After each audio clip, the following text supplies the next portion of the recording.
school account, Okay. and they disabled that.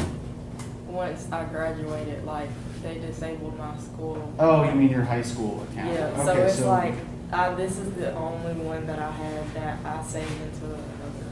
Okay, it should still work for the purposes of what we're going to be doing with it then. As long as, yeah, it was a paper that you had to write for a class. Okay. So I just want to kind of quickly go over what we're doing over the next couple of sessions so that everybody's prepared for this, right? So tonight, remember, reflection paper 3 is due. For next time, I want you to read chapter 7, Writing Analytically, and I really do want you to pay close attention to this particular chapter. It's about thesis development, and it's been my general experience that thesis development is the thing that GSW students have struggled most with over the decade or so I've been teaching here. So please do pay close attention to this chapter, take it seriously. You're also going to be doing assignment 5 on page 177. So if we turn there quickly, right, what that is asking you to do is to write a paper following the template for organizing papers using 10-on-1. So you'll find instructions on how to do that in the chapter, right? You will find a template for using 10-on-1 to organize a paper starting on page 162, right? And then it'll go through for about the rest of the chapter you're supposed to read for today. But more importantly, what I want you to use as the basis for this particular paper is one of your 3 reflection papers, right? So I should have your 3rd reflection paper. If you haven't them into me by tonight at midnight like you're supposed to, I should have those graded for you by tomorrow morning. Well, I have, not by tomorrow morning, I'll have them graded for you tomorrow morning. But I want you to revise the reflection paper according to my feedback, try to organize it like the 10-on-1 suggests in the chapter, and you're going to add this is going to be a little longer too, right? You're going to add some material to it. So it's going to be about 750 words as opposed to 500. So what I want us to do as we're starting to work on the longer paper, right? We're going to do this in small chunks, right? You're going to take pieces that are already existing, that you've already written, and you're going to go back, revise and rethink them, and then add to them, right?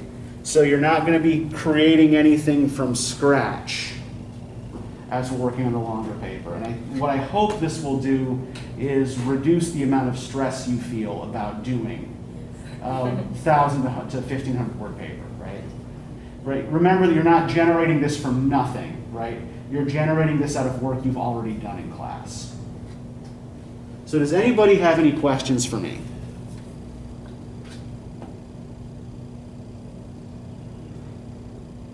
Not at the moment, I don't think. Okay. If you do have questions later on, please feel free to shoot me an email.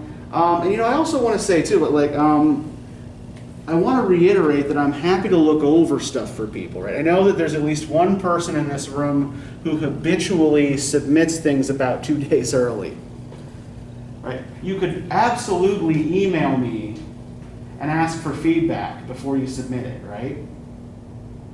And the earlier you do that, the more feedback I can give you, the better it'll be, right? You're talking about me. I'm not calling anybody out. But since you bring it up, yes. Yeah, every time I log into the folder, it's like, wait, she submitted this 2 days ago. But yeah, so if you're already doing it early, right, you may as well get get another set of eyes on it, right? Whether it's me or whether it's the Writing Center. So yeah, please do take advantage of what help is available.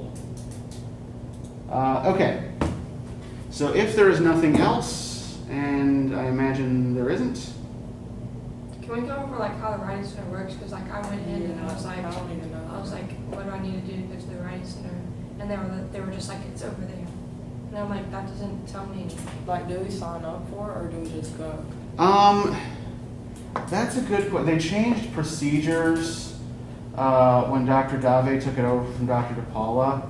So let's maybe we just take a minute, we go to the Writing Center website, I have a question. And we- When you said Dr. DePaulo, what was Dr. DePaulo's name? Lauren DePola. Yeah, she used to run the writing center, but does not anymore. Dr. Dave runs it now. So let's see. We'll just wait for this to call up. And we wait, and we wait, and we wait. This is 95% of adulthood. Just sitting around waiting for something to happen. Okay, so if you go, just to the GSW homepage, under the Academics tab right at the top, right? Scroll down to Writing Center under Academic Resources. And here we are.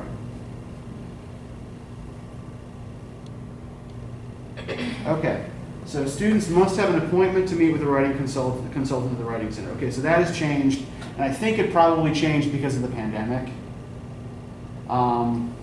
But so what you'll need to do is go to the appointment page then. Okay, so let's see how this works. Go to the appointment page.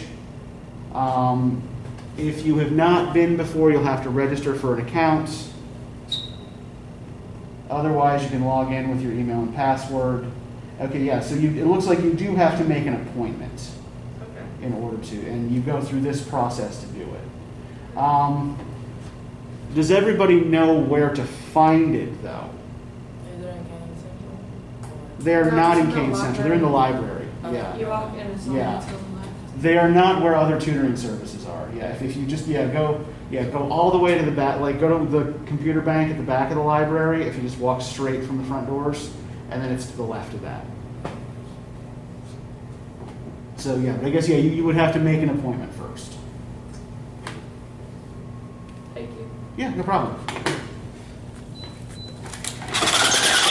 That was actually helpful for me too, because I actually wasn't aware what the process was anymore. So, I've just been telling students go to the writing center, and they're like, how? I don't know. I'll figure it out. Okay, so today we're going to be talking primarily about distinguishing between claim and evidence and what you do with both of those things.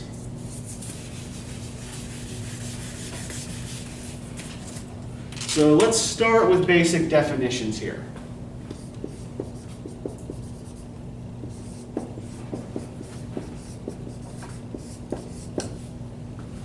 If I make a claim, what am I doing? What is a claim? A statement Okay, it is a statement, It's a right? statement about a specific thing that, that you believe. yeah, I don't really know how to explain it, but like, Okay, so is a claim a statement that is objectively true on its own? For example, if I stand up here and tell you, I am the king of Spain, right? I can make that claim, right? But without anything to back that up, right? It's just words, right? So yeah, claim is a statement or observation that is not objectively true, right?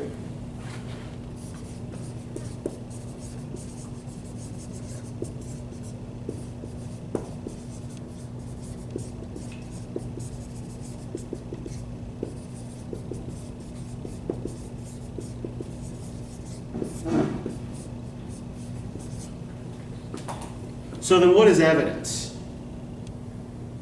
What's used to support the claim? Yeah, we typically think of it as what we use to support a claim, right? Although I would actually prefer for us to think about it as what we use to generate claims. Because remember, the process I'm trying to get us to use is to kind of think backwards here from what we're used to doing. Right? So instead of starting with a claim and using evidence to support it, I want us to start with evidence and use that to generate a claim, right? So if evidence is what we use to generate a claim or to support a claim, then what is it? wait, what did you just say? So if evidence is something that we use to support or generate a claim, then what must it be? True. Yeah, evidence is material that is objectively true, right?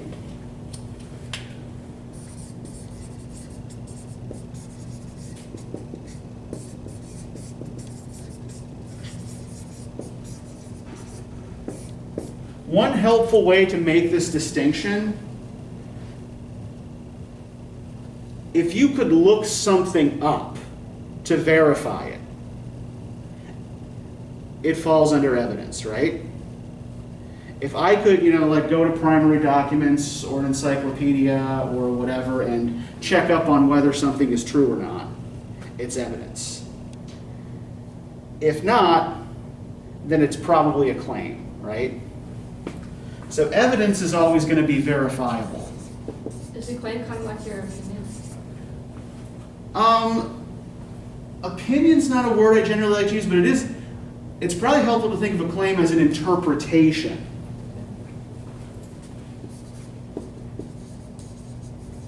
Right. I generally don't like to use the word opinion because it kind of suggests something kind of gut level and unexamined, right? We have opinions, we don't really think about them much. And we often sort of absorb them through our environment rather than actually thinking them through for ourselves, right? Whereas an interpretation is something that we have had to think through from looking at evidence. So, let's just do a little bit of practice in trying to distinguish between the two, right? I've got a couple of literary examples here I want to give you. The first is from a book called The Road to Wigan Pier by George Orwell. Did any of you read George Orwell in high school? Did you have to read Animal Farm in 1984? No.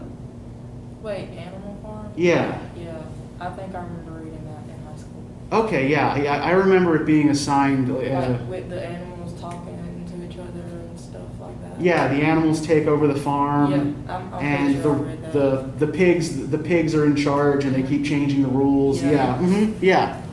It's actually like it's a novel. Like it maybe sounds a little bit silly, but the novel is actually about totalitarianism. Yeah, I remember. And about how totalitarian governments develop, often out of even the kind of impulse towards freedom. So Orwell also wrote a book in 1937 called The Road to Wigan Pier, which was a nonfiction book about the conditions that miners in the north of England were working and living under. So the two sentences I'm going to start with are examples from that particular book. So first sentence, middle class people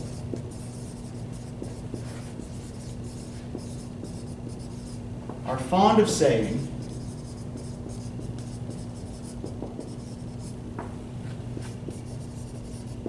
that the miners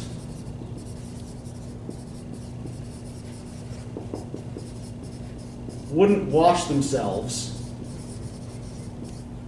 even if they could,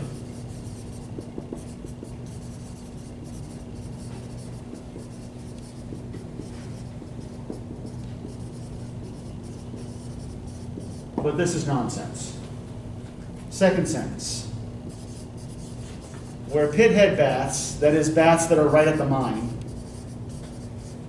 exist, practically all the men use them.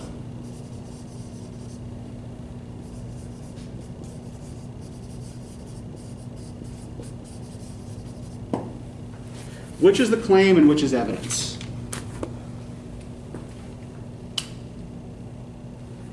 The first one is the claim, the second is the evidence. Yeah, there are a couple of dead giveaways in this first one, and it's a claim, right? What are the dead giveaways? Where it says people are fond of saying, like, Okay, so people are fond of saying, yeah, so that suggests that he's talking about a claim other people make, right? Edward says, but this is nonsense. But this is nonsense also offers his interpretation of their claim, right? So it's a kind of meta claim, right? It's a claim about a claim. But yeah, this is the claim. And yeah, good job recognizing the giveaway words Does there. that say even if they could or even if they could? Even if they could. And then the second sentence is the evidence, right?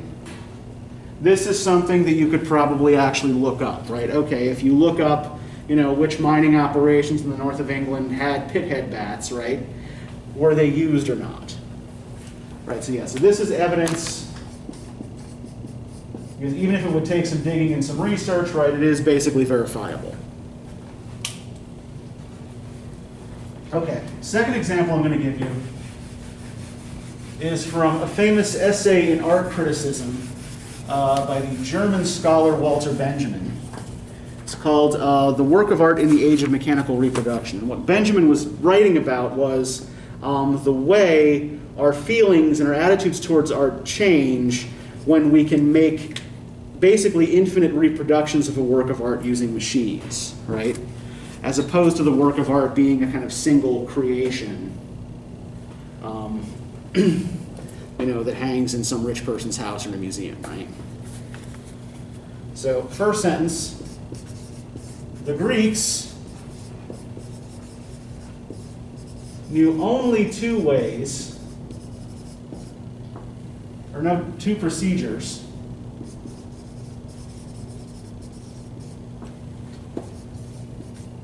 for technically reproducing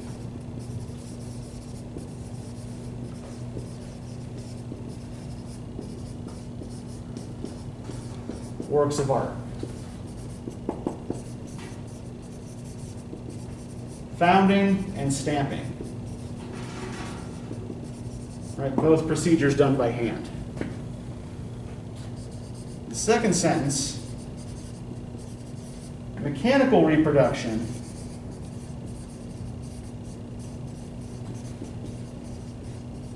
of a work of art represents something new.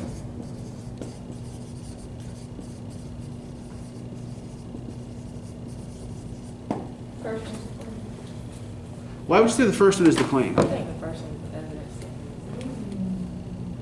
Okay. Meredith? Whoa, oh, that was wrong. Because it says represents something new, like the last one. I'm sorry. The first one's the evidence, the second Yeah. one's Okay. Yeah, how do we know, again, how do we know the first one is evidence? because it says the Greeks knew only two. It gives the. It says founding and they're stamping. talking about, yeah, founding and stamping. Mm-hmm.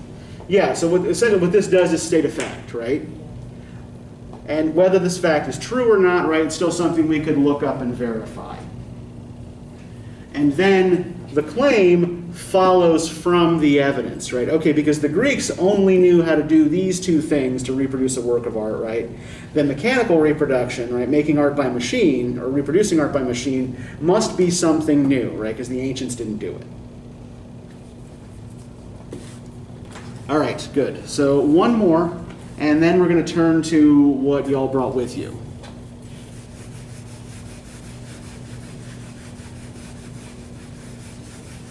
Because methinks that you are getting it.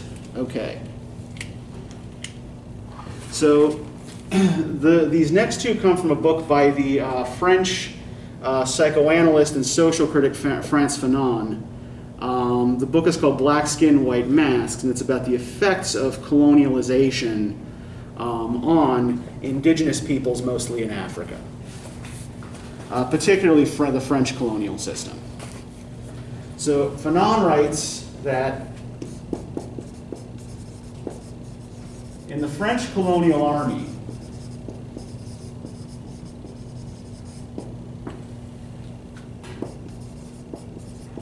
the black officers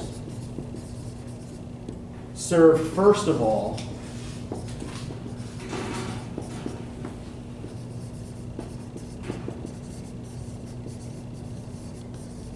as interpreters.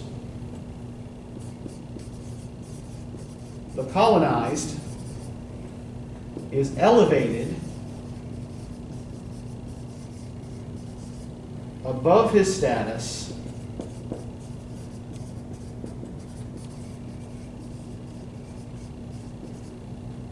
in proportion to his adoption of the mother country's cultural standards.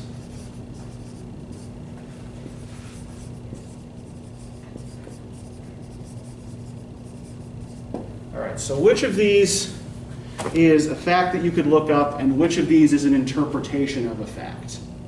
The claim is the second one, the top one, the evidence. Yeah, exactly, right? Again, like you could, if you got your hands on French colonial army records, right, then you could look up what jobs were assigned to the black officers, right?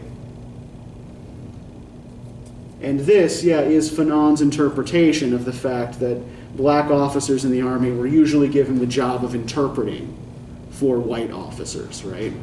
Essentially, their promotion within the system depended on their facility in the French language, right? And their ability to translate, their own home languages into French. All right, good. So I think we get it, yes?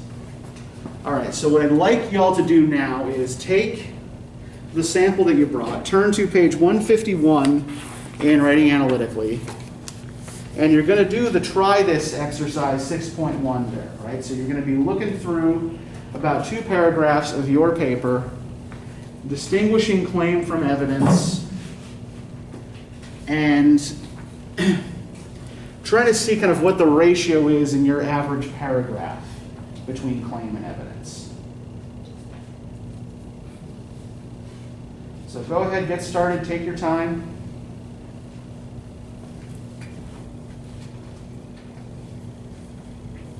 And let me know if you have any questions.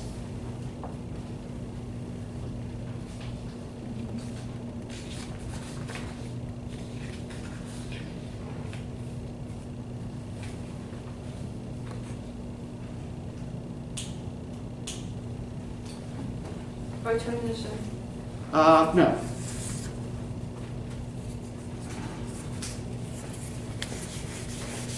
And, it's your paper, so scribble all over it as much as you want.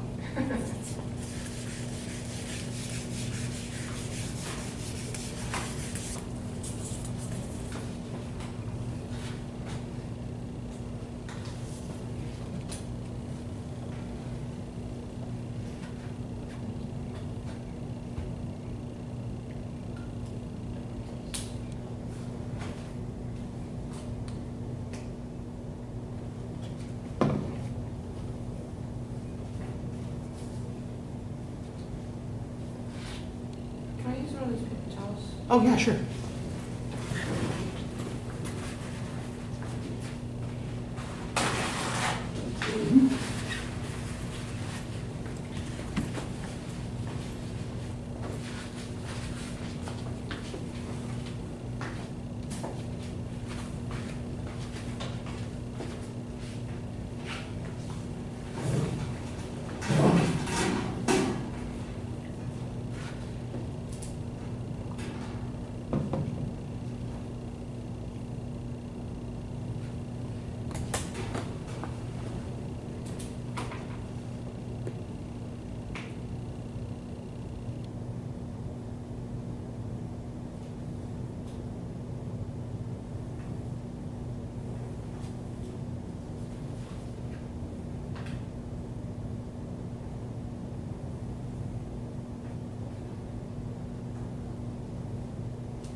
If there are sentences that you can't identify as either claim or evidence,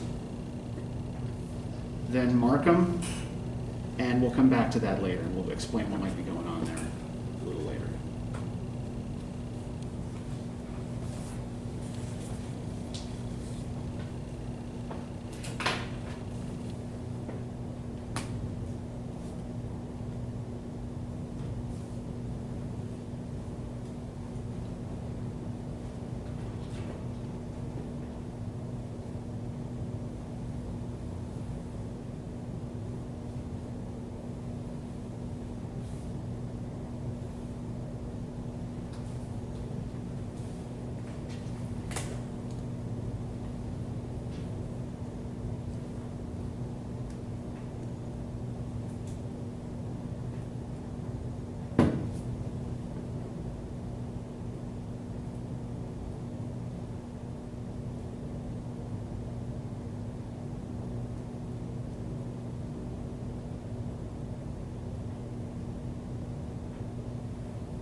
Take another 2 minutes with this.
Okay, so what do you notice about your own writing as you do this? What's your ratio of claim to evidence here? How many of you find that you're making more claims than you are providing statements of evidence?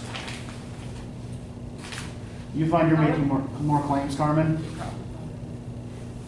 I'll say mine's kind of even. I mean, I have 4 claims that I filed and 3 evidence that I think goes together. Okay. It's like I could find evidence, but I don't really know if it's evidence because this was like a narrative. So it's like. Oh, okay. So you're using a narrative rather than an argumentative paper. So it's going to be a little different. Yeah, that's the only one I could find. Okay. Although a narrative can still be argumentative, right? It's like I kind of found some. Okay. Rendaria, what about you? What did your ratio of claim to evidence look like? More. Okay, so you found you were using more evidence than actual claim. Did all of you use stuff from high school? I used the Comp 1 argumentative paper. Okay. Okay, so you used something from Comp 1. You did the same? Okay. And yeah, it's, I think that, yeah, like a lot of the writing that we do in high school and the early writing we do in college does often tend to be evidence heavy. And I think some of this is because we're used to writing reports, right? We're more accustomed to writing reports at that stage than we are argumentative papers, so we just tend to load things up with evidence. So here's what a good paragraph should look like, right? In an argumentative paper. So a single paragraph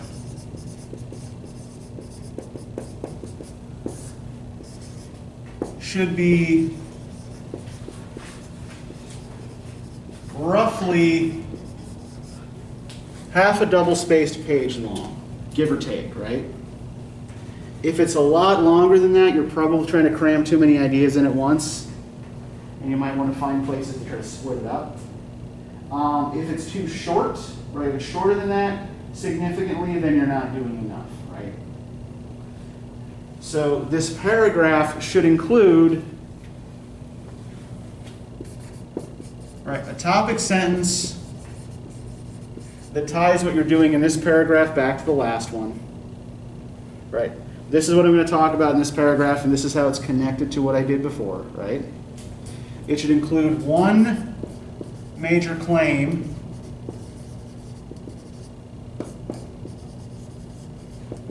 one major piece of evidence, and also what I'm going to call here the connecting tissue that ties your evidence to your claim, right?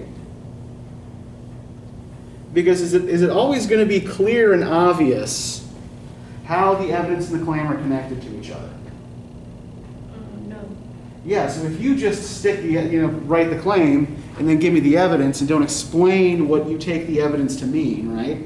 Or why you take it to mean this, then I don't know what to do with it, right? I don't understand how you got there. What do you mean by connective tissue? So essentially what this means is telling me why this, the evidence, means this, the claim, right? You're explaining So to it's me... kind of like how the evidence and the claim connect in Exactly. Yep. I want to know how you got this claim from this piece of evidence, right?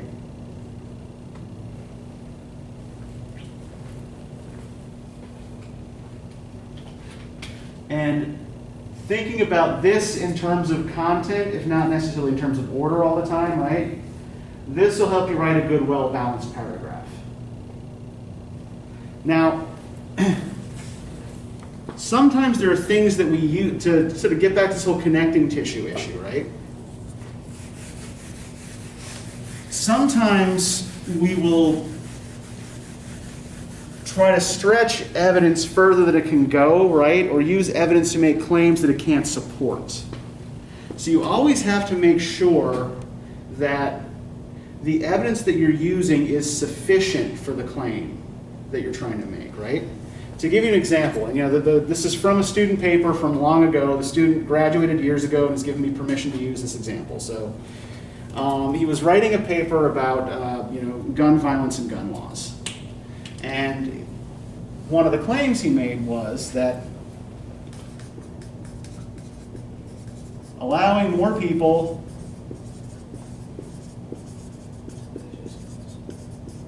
easier access to guns will decrease gun violence. The city of Kennesaw required citizens to own guns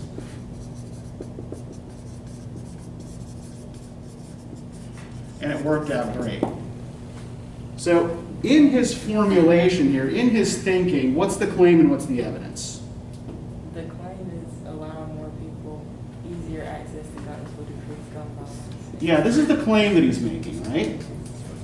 Crazy. Okay.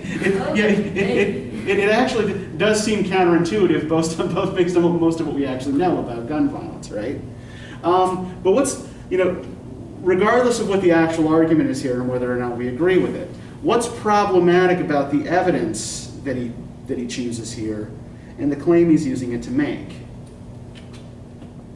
that the city of Kennesaw requires to own guns, Uh-huh. and it works out great.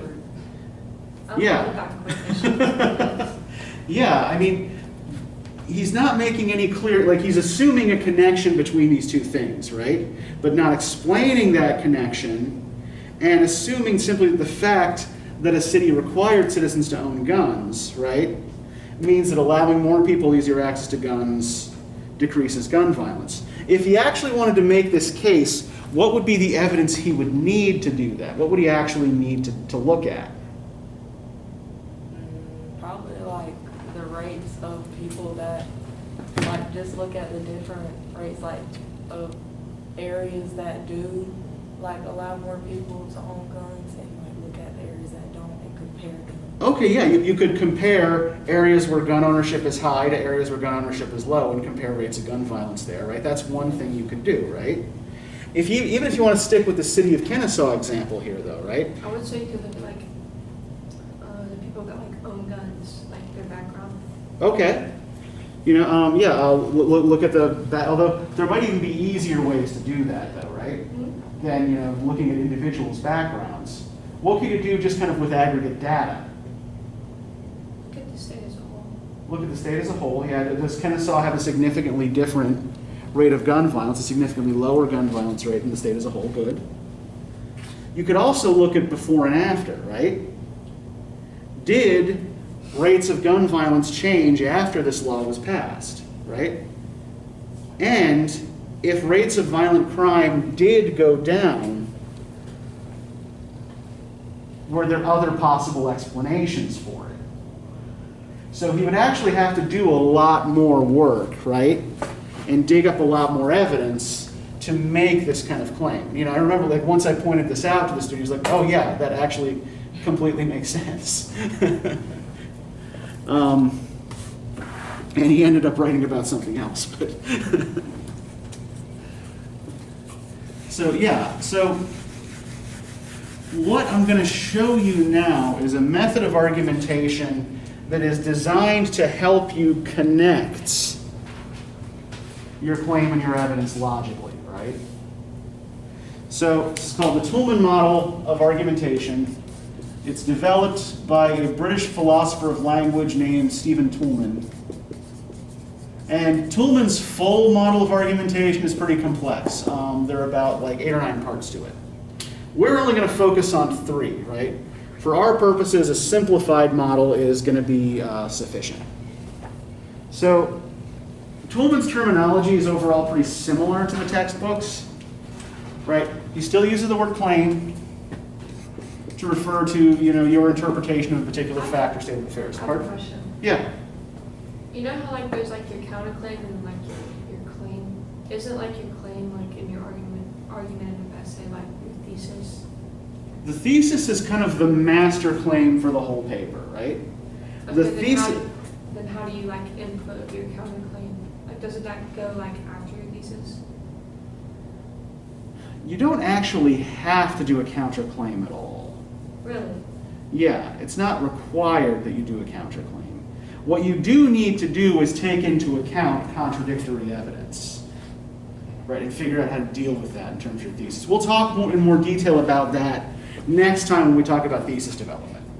But yeah, pretty much every paragraph you write is going to include at least one claim, right, because you are going to be interpreting data throughout the paper.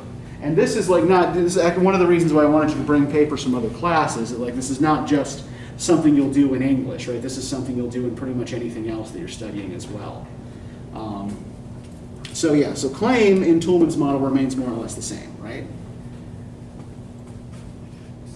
What we've been calling evidence, he refers to as grounds, right? Your grounds, your basis for making this particular claim, right? I actually kind of like this term better. It suggests, you know, what your claim is grounded in. So your claim is something that grows up out of the grounds rather than something that you impose on evidence, right? And then the third part of this is what he calls the warrant.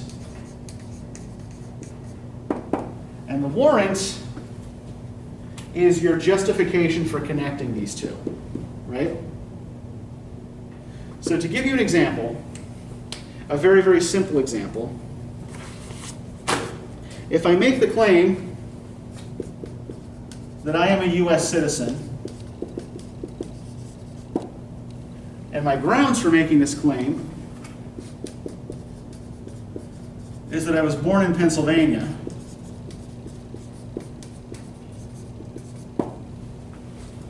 what's the warrant for connecting these two things?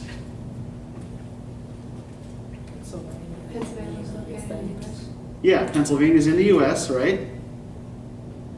Thus, I was born on U.S. soil, and as such, I'm a citizen, right?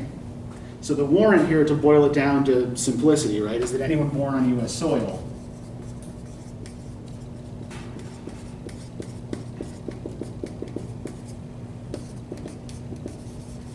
is legally a citizen, right? Okay, so let's try a couple of examples of this. Again, just relatively simple examples. And then we're going to try an exercise, okay? So this first example, I want to first introduce by saying that I have not seriously followed any sport since I was a child. So I do not know which teams in any given sport are actually any good, right? So, you know, don't judge me based on my ignorance of sport here. We So, should do soccer. what's that? We should do soccer.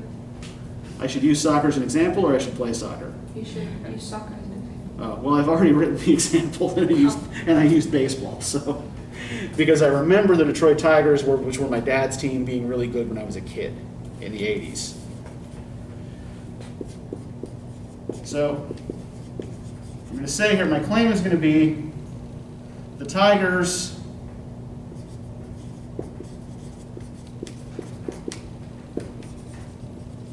are the best team in baseball. My grounds is that they have the best pitching in the league.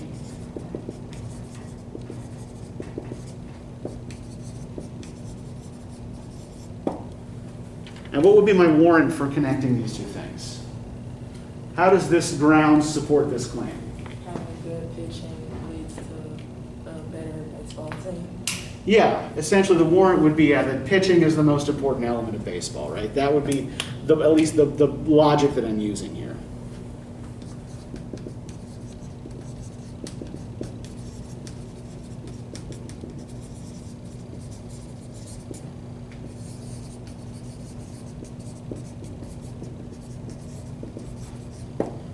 Okay, second example I'm going to take from politics, which is something I know a little bit more about than baseball.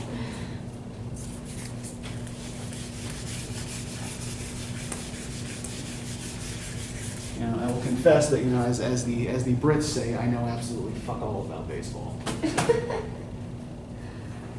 The claim here I'm going to make is that the next Democratic Party convention should be held in Atlanta or Phoenix. That's your claim? Yes, this is the claim.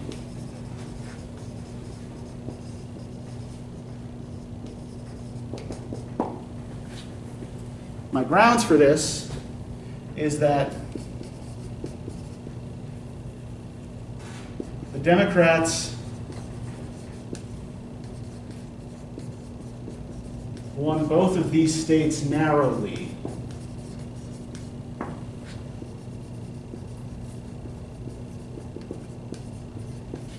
In 2020. So what would be my warrant for making this claim, for connecting this claim to this evidence? Due to the Democrats winning both states, it should be held in Atlanta and Phoenix. No, that doesn't sound Yeah, right. Don't use that. Yeah. Next. Yeah, just think about it for a minute. Think about how they won both of these states. Atlanta and Phoenix are majority Democrats, so it should be held there. I don't know how to say that. Or let's say when Georgia and Arizona, because Atlanta and Phoenix aren't states. These are just the largest cities in those states. Well, think about it this way, right? Like, if they won both states narrowly, right? Does this mean that they have a large majority of voters in either state? So then what's the logic for holding the convention? To convince more, or to like gain. Yeah, exactly. Yeah, the logic here would be that you would consolidate those gains, right, by paying more attention to that state, right? By, maybe giving them the financial boon of a convention. Now, we can also flip this around, right? We can say that the Republican Party convention should be held in either of these states because they lost narrowly, right? Now then what would the logic be? So that they could like Convince everyone to vote. Yeah, so that these were states that used to be in their column, right? That, they would be trying to win back, right? And because it was a narrow loss, it would be seen as kind of winnable, right? Now, given the way our electoral system works, how do we elect a president? We do. Go I just ahead. said through voting. Okay, through voting, right? But It's what's the The word? election, the electoral. the electoral college, I know it was yes. elected So, something. so is the winner of the presidential election necessarily the winner of the popular vote? No. In fact, in the past 25 years, twice, the popular vote loser has still won the presidency, right? Because they won the electoral college. So, which, so which of these two states would it make more sense for either party to hold a convention in? How do we determine how many electoral votes a state gets? I'm not. Oh, wow. Okay, wow. Okay, so we're getting a little civics lesson this morning too, huh? Okay, so it's determined by population, right? So states that have higher population get more electoral votes. So like, essentially the number of elected votes you get is equal to your number of congressional representatives in the House plus your number of senators. So Wyoming, for example, gets 3 electoral votes because they have 1 representative in the House and 2 senators. So, and maybe you don't know, maybe you just don't know the relative populations of Georgia and Arizona, right? Okay, lots of people live in Georgia. Relatively few people comparatively live in Arizona. I have a question. Do you know Yeah. how many votes Florida gets? How many votes Florida gets? Yeah. I actually don't. It's pretty substantial. Florida has a fairly substantial. Well, Florida is pretty populous. Lots of Northeasterners move to Florida to die. Yeah. The beach is pretty. Yeah. Yeah, the weather's nice. I mean, like, you know, I will say, like, even after. Florida, I'm not gonna lie, Florida's coming back.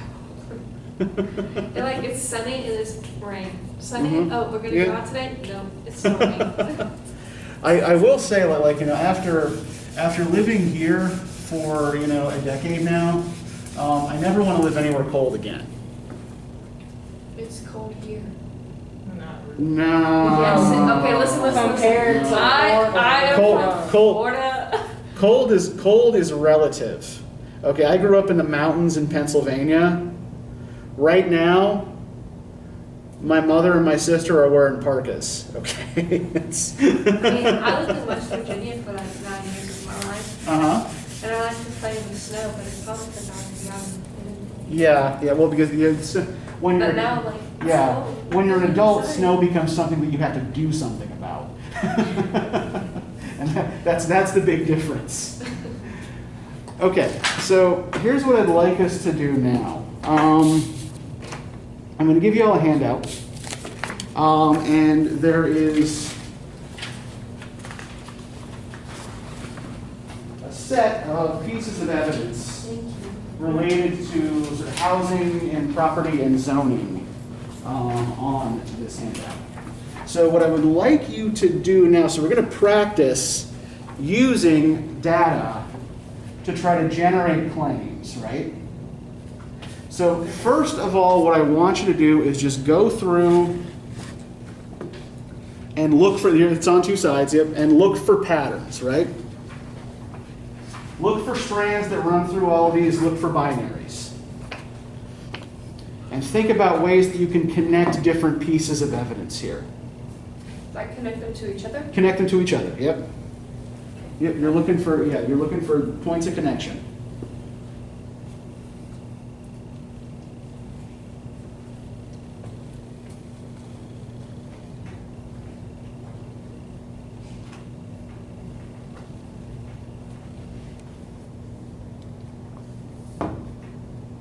We can write on this, right? Oh, yeah, yeah.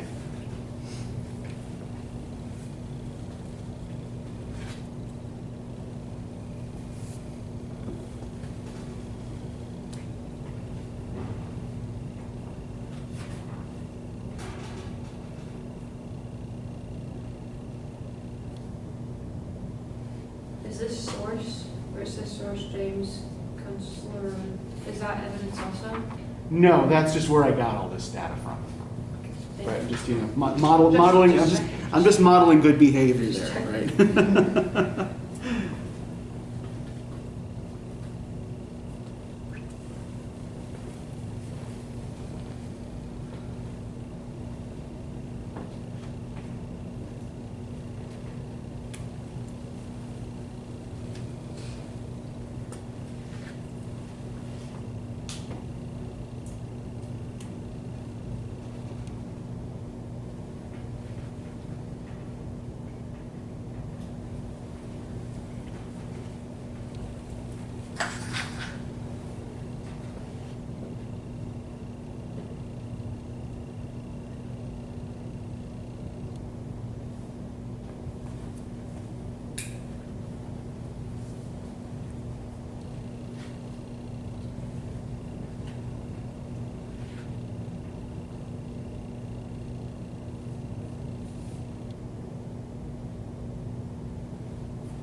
good. Drawing lines to connect things that you think are related is a good idea.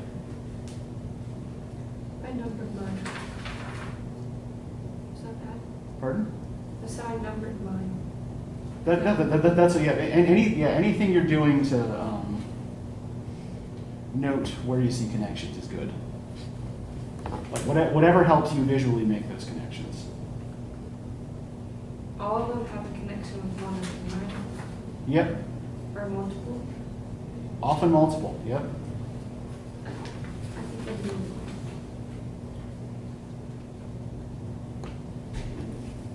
Yep. It's not matching. It's not memory, right? It's,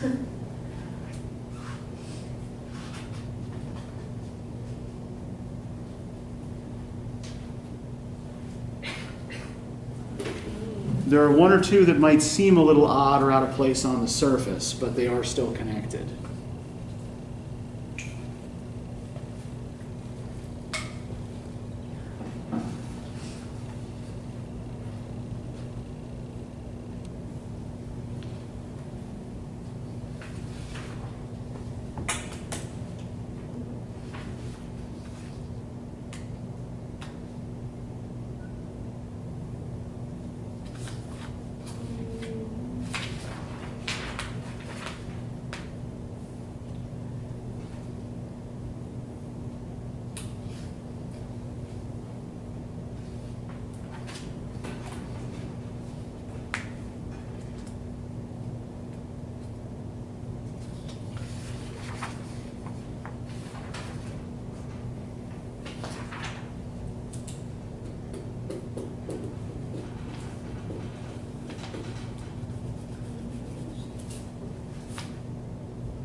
Is there a certain amount of time we're doing this for? Yes. Just take another 2 minutes with it, and then we'll kind of pull back and talk about what you've got so far. I'm a little lost myself. Can you tell me what cul-de-sacs mean or not right now? Okay. Yeah. Sure. I've heard of it. Absolutely. Is it cul-de-sac like a dead end?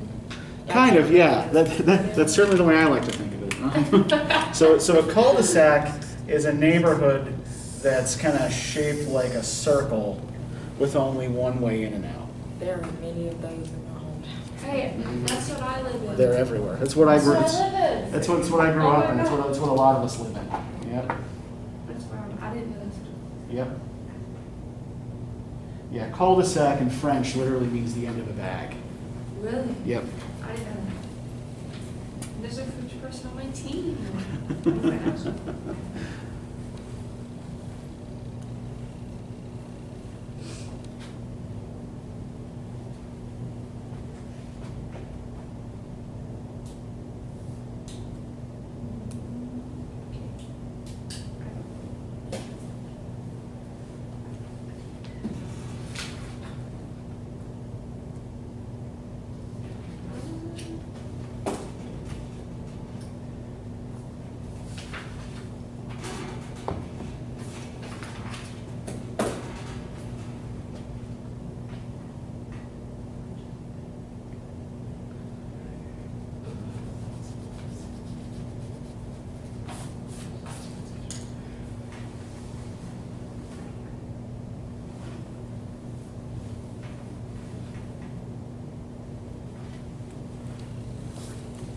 Okay, so let's talk about patterns here. What are y'all noticing?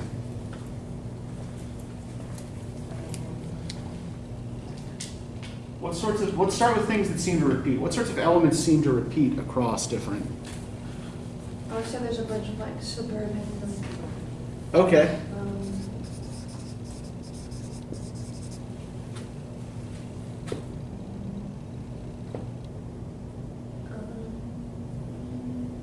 Actually, like, it Things talks being- about like. Things being built. Like, Yeah. Okay. So yeah, so we I are would say talking. just like land in general. Okay, yeah, land use. Okay, yep. Yeah, we are talking here about land use and about the built environment, right? Transportation. Transportation. Okay, good.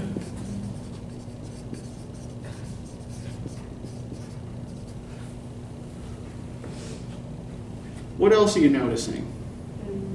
Repeating here.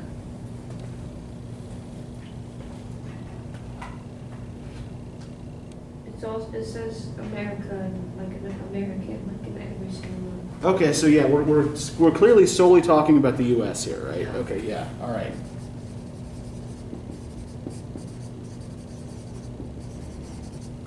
What else? If we can even maybe kind of break some of these other categories that you come up with down a little bit.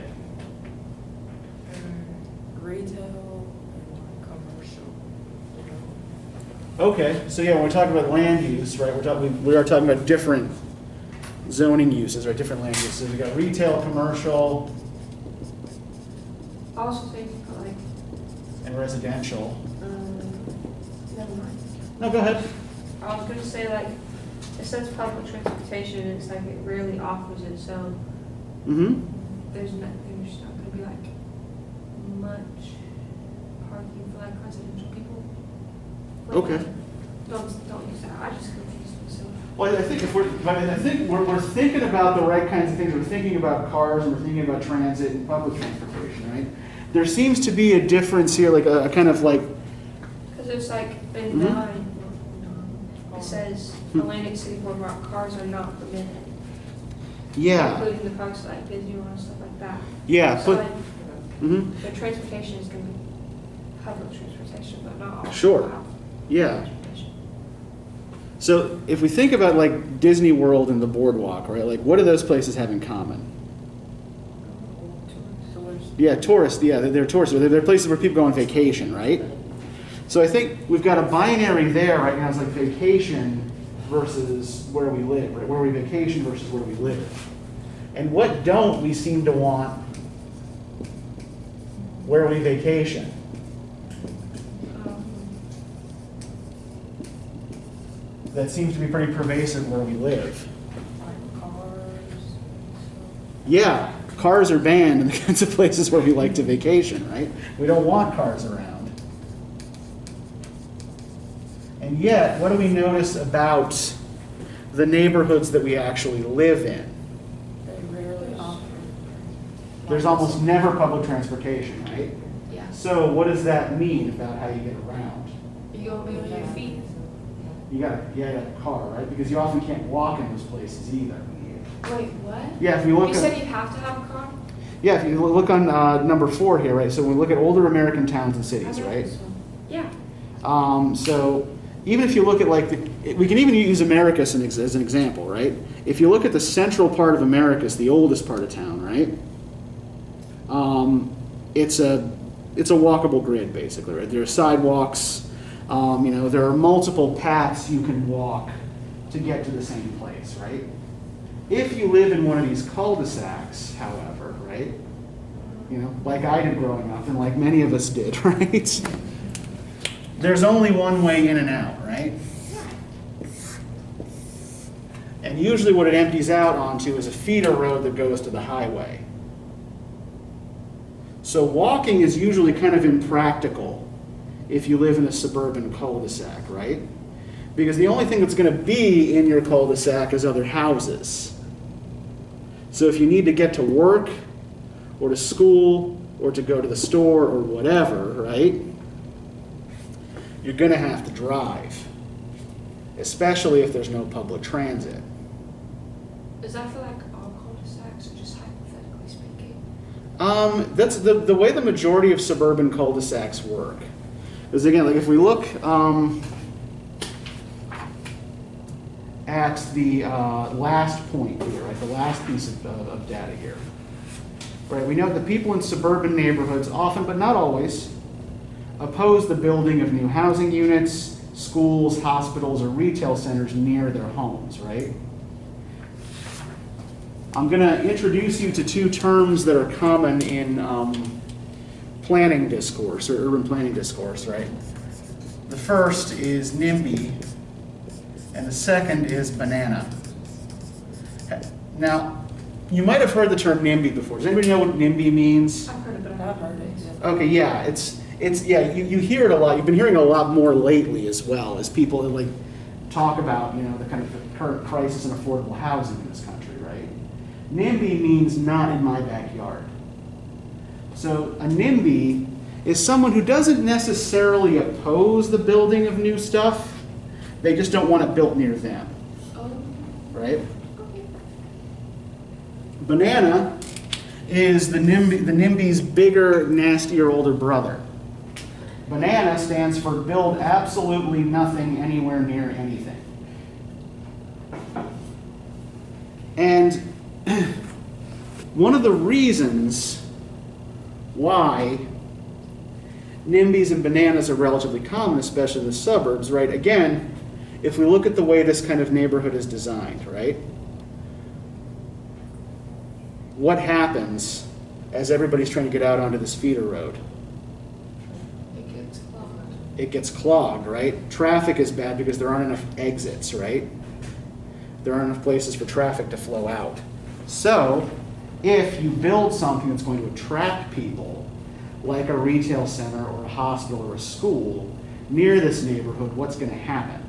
It's It's just gonna make it even harder to get. You're going to get bigger traffic snarls, right? So the problem is that, like, the problem that leads to this is essentially a design problem, right? And what it comes down to is that, like, you know, I think we can probably, we're running short on time here, so we can kind of pull more of this out later as we try to make claims from this. But one claim that we can make from this is that given that people tend to like to vacation in places where they don't have to drive, right? That there's something strange going on here about our relationship with cars, right? That we build our neighborhoods around cars, even build our homes around cars, right? Yeah. But we don't actually seem to like having cars around all that much, right? We consider traffic a nuisance. So we're going to try to think through this a little bit more as we try to work on thesis development next time. We're going to be using some of the same evidence points here and some of the same stuff that we've pulled out here to try to maybe develop kind of like bigger arguments. But I think that this is kind of one step on the way here, right? I'm just trying to give you an example of how we do this. All right, so we'll see you on Monday. Remember to get reflection paper 3 done for tonight.